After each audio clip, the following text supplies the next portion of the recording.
Thoughts on Life, Part 4. Memory. Every loss which we incur leaves behind it vexation in the memory, save the greatest loss of all, that is, death, which annihilates the memory, together with life. Spirit. Our body is subject to heaven, and heaven is subject to the spirit. Sense and reason. The senses are earthly. Reason lies outside them when in contemplation. Where most feeling exists, there amongst martyrs is the greatest martyr. That which can be lost cannot be deemed riches. Virtue is our true wealth and the true reward of its possessor. It cannot be lost, it never deserts us until life leaves us. Hold property and external riches with fear. They often leave their possessor scorned and mocked at for having lost them. Flight of time. Men wrongly lament the flight of time, blaming it for being too swift. They do not perceive that its passage is sufficiently long, but a good memory, which nature has given to us, causes things long past to seem present. Illusions. Our intellect does not judge events which happened at various intervals of time in their true proportion, because many things which happened years ago appear recent and close to the present, and often recent things appear old and seem to belong to our past childhood. The eye does likewise with regard to distant objects in which the light of the sun appear to be close to the eye, and many objects which are close appear to be remote. Let us not lack ways and means of dividing and measuring these our wretched days, which we ought to take pleasure in spending and living not vainly and not without praise, nor without leaving any memory in the minds of men, so that this our miserable existence may not be spent in vain. Virtuous life. The age which flies glides by in stealth and deceives others, and nothing is more swift than the years, and he who sows virtue reaps glory. Sleep and death. O sleeper, what is sleep? Sleep is like unto death. Why dost thou not work in such wise that after death thou mayest have the semblance of perfect life, just as during life thou hast in thy sleep the semblance of the hapless dead? The water you touch in a river is the last of that which has gone, and the first of that which is coming. So it is with time present. A long life is a life well spent. Life.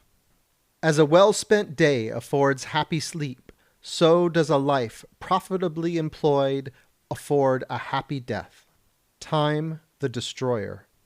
O time, consumer of things, O envious age, thou dost destroy all things and consumest all things with the hard teeth of old age, little by little in a slow death. Helen, when she looked in her mirror and saw the withered wrinkles made in her face by old age, wept and wondered why she had twice been ravished. O time, devourer of things, O envious age, by which all is consumed. On fault finders. There exists among the foolish a certain sect of hypocrites who continually seek to deceive themselves and others, but others more than themselves, though in reality they deceive themselves more than others. And these are they who blame the painters who study on feast days the things which relate to the true knowledge of the forms of the works of nature, and sedulously strive to acquire knowledge of these things to the best of their ability. But such fault-finders pass over in silence the fact that this is the true manner of knowing the artificer of such great and marvelous things, and that this is the true way in which to love so great an inventor. For great love proceeds from the perfect knowledge of the thing loved, and if you do not know it, you can love it but little or not at all. And if you love it for the gain which you anticipate obtaining from it, and not for its supreme virtue, you are like the dog which wags its tail and shows signs of joy, leaping towards him who can give him a bone. But if you knew the virtue of a man, you would love him more, if that virtue was in its place. Prayer.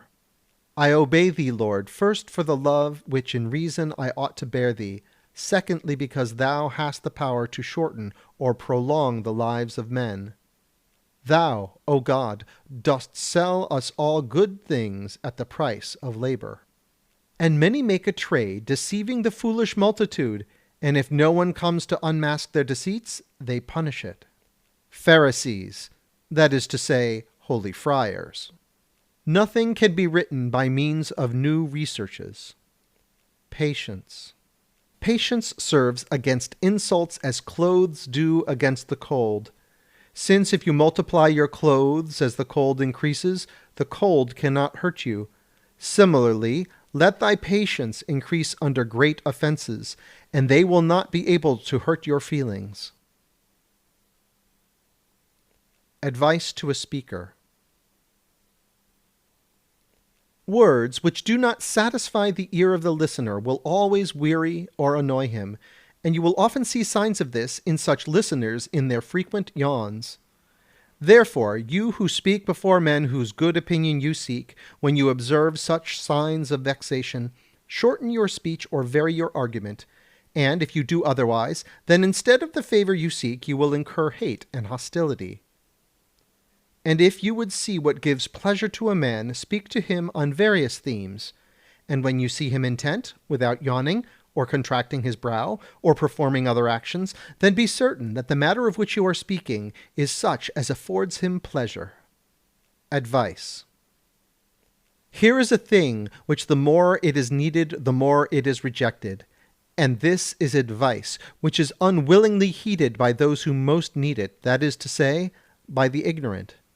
Here is a thing which, the more you fear and avoid it, the nearer you approach to it, and this is misery.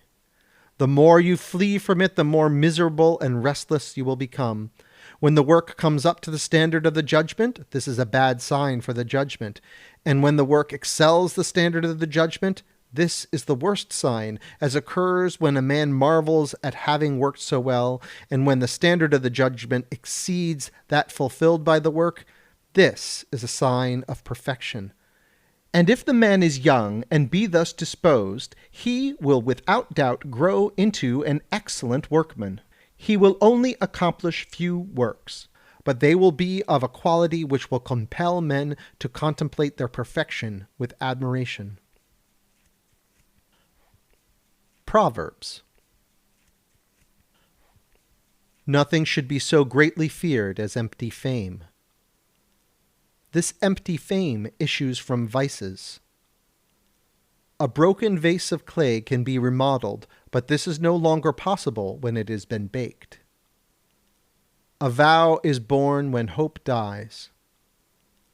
The beautiful is not always the good, and the fine talkers labor under this error without any reason. He who wishes to grow rich in a day will be hanged in a year. The memory of benefits is a frail defense against ingratitude.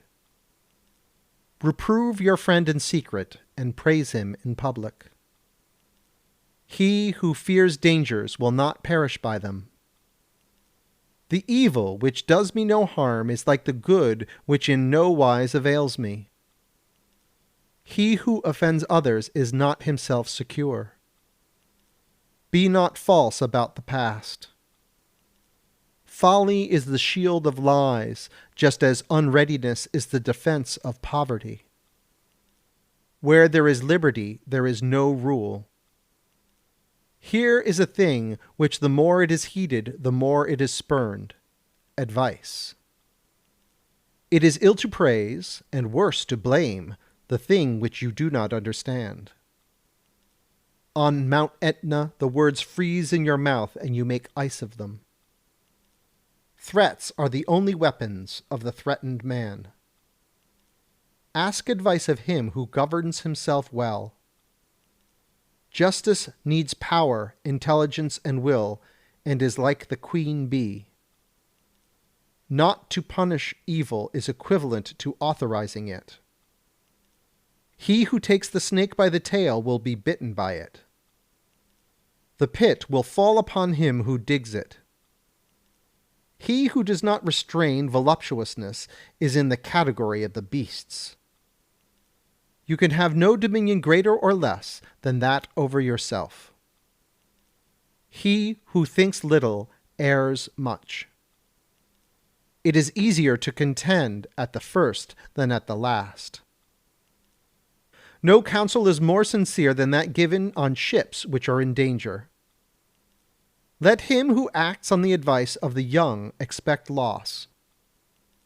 You grow in reputation like bread in the hands of a child. Cannot beauty and utility be combined, as appears in citadels and men?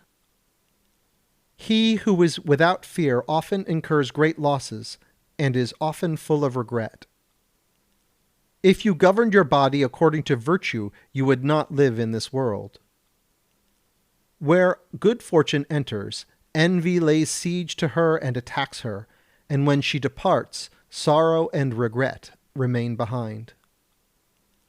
When beauty exists side by side with ugliness, the one seems more powerful, owing to the presence of the other. He who walks straight rarely falls. O miserable race of man, of how many things you make yourself the slave for the sake of money. The worst evil which can befall the artist is that his work should appear good in his own eyes. To speak well of a bad man is the same of speaking ill of a good man. Truth ordains that lying tongues shall be punished by the lie. He who does not value life does not deserve it. The beautiful works of mortals pass and do not endure. Labor flies with fame almost hidden in its arm. The gold in ingots is refined in the fire. The shuttle says, I will continue to move until the cloth is woven. Everything that is crooked is straightened. A great ruin proceeds from a slight cause. Fine gold is recognized when it is tested. The image will correspond to the die. The wall will fall on him who scrapes it. Ivy lives long. To the traitor, death is life, because if he makes use of others, he is no longer believed. When fortune comes, seize her in front firmly, because behind she is bald. Constancy means not he who begins, but he who perseveres. I do not yield to obstacles. Every obstacle is overcome by resolve. He who is chained to a star does not change. Truth. Fire destroys falsehood, that is to say, sophistry, and rehabilitates truth, scattering the darkness. Fire must be represented as the consumer of all sophistry and the revealer of truth, because it is light that scatters darkness which conceals all essences. Fire destroys all sophistry, that is to say, deceit, and preserves truth alone, which is gold. Truth cannot be concealed in the end. Dissimulation is of no avail. Dissimulation is frustrated before so great a judge. Falsehood puts on a mask. There is nothing hidden under the sun. Fire must represent truth because it destroys all sophistry and lies, and the mask is for sophistry and lies, which conceal truth. Rather privation of limbs than weariness of doing good. The power of using my limbs shall fail me before the power of being useful. Rather death than weariness. I cannot be satiated with serving. I do not weary of giving help.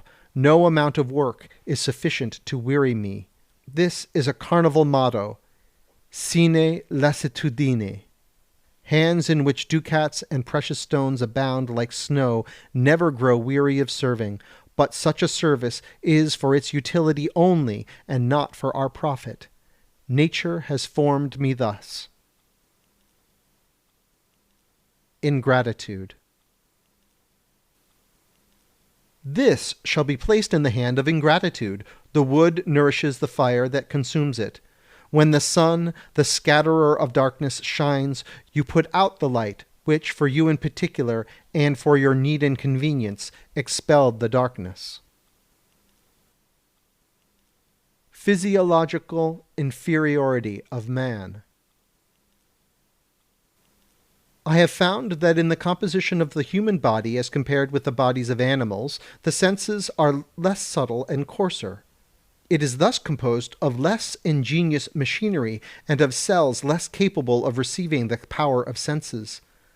I have seen that in the lion the sense of smell is connected with the substance of the brain and descends through the nostrils, which form an ample receptacle for it, and it enters into a great number of cartilaginous cells, which are provided with many passages in order to receive the brain. A large part of the head of the lion is given up to the sockets of the eyes, and the optic nerves are in immediate contact with the brain. The contrary occurs in man because the sockets of the eyes occupy a small portion of the head, and the optic nerves are subtle and long and weak, and owing to the weakness of their action, we see little by day and less at night, and the animals above mentioned see better at night than in the daytime, and the proof of this is that they seek their prey at night and sleep during the daytime, as do also the nocturnal birds. Man's ethical inferiority. Thou hast described him king of animals, but I would rather say king of beasts, thou being the greatest. For hast thou not slain them, in order that they may give thee their children to glut thy greed, with which thou hast striven to make a sepulchre for all animals? And I would say still more, if I might speak the whole truth. But let us confine ourselves to human matters, relating one supreme infamy, which is not to be found among the animals of the earth, because among these you will not find animals who eat their young, except when they are utterly foolish, and there are few indeed of such among them. And this occurs only among the beasts of prey, such as the lions and leopards, panthers, lynxes, cats, and the like, which sometimes feed on their young. But thou, besides thy children, dost devour thy father, thy mother, thy brother, and thy friends, and not satisfied with this, thou goest forth to hunt on the islands of others, seizing other men, and of these half naked thou fattenest and chasest them down thy own throat. Now, does not nature produce enough vegetables for thee to satisfy thyself? And if thou art not content with vegetables, canst thou not by a mixture of them make infinite compounds, as Platina wrote, and other writers on food? End of section 4.